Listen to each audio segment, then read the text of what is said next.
ఆదిలాబాద్ జిల్లా వార్తల విషయానికి వస్తే జిల్లాలో ఇన్ఛార్జి మంత్రి సీతక్క 2 రోజుల పర్యటన మొక్కుబడిగా కొనసాగుతుంది. మంత్రి సీతక్క పర్యటన నేపథ్యంలో ఇటు నిర్మల్ జిల్లాలను ఇటు ఆదిలాబాద్ జిల్లాలను ముందస్తుగా బీఆర్ఎస్ నేతలను అరెస్ట్ చేయడం పట్ల బీఆర్ఎస్ నేతలు ఆగ్రహం వ్యక్తం చేస్తున్నారు.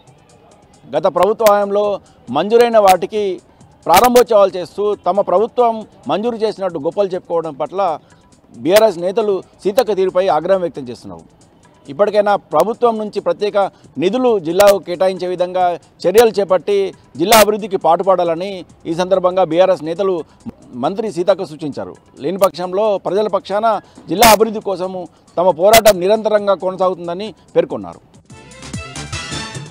ఇక మన వార్తా విషయానికి వస్తే పట్టణంలోని ఎన్టీఆర్ చౌక్లో ఓ బైక్ అగ్నికి ఆహుతైంది.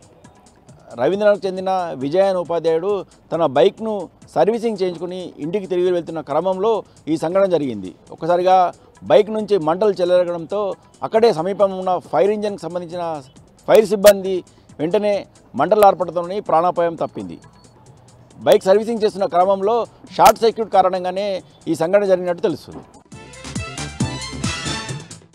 ఇక నిర్మల్ జిల్లా వార్తల విషయానికి వస్తే నిర్మల్ జిల్లాలోని ఆర్డీఓ కార్యాలయం ఎదుట గత 5 రోజులుగా సమ్మెబాట చేపట్టిన సమగ్ర శిక్ష ఉద్యోగులు రోజుకో రీతిలో తమ నిరసన వ్యక్తం చేస్తున్నారు.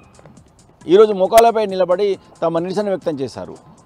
సమగ్ర శిక్ష ఉద్యోగులకు ఇచ్చిన హామీని వెంటనే ప్రభుత్వం నెరవేర్చాలని గత ఎన్నికల సమయంలో కాంగ్రెస్ ప్రభుత్వము చాయ్ సమయంలోనే తమ సమస్యను పరిష్కరిస్తామని స్వయంగా సీఎం రేవంత్ రెడ్డి చెప్పడం జరిగిందని, అయితే సంవత్సర కాలంగా కూడా తమ సమస్యల పట్ల నిర్లక్ష్యంగా వహిస్తున్నారని, ఇప్పటికైనా ప్రభుత్వం వెంటనే స్పందించి తమను రెగ్యులర్ చేయడంతో పాటు తమ వేతనాలను పెంచాలని, లేని పక్షంలో తమ సమ్మె మరింత ఉధృతం చేస్తామని ఈ సందర్భంగా సమగ్ర శిక్ష ఉద్యోగులు హెచ్చరించారు.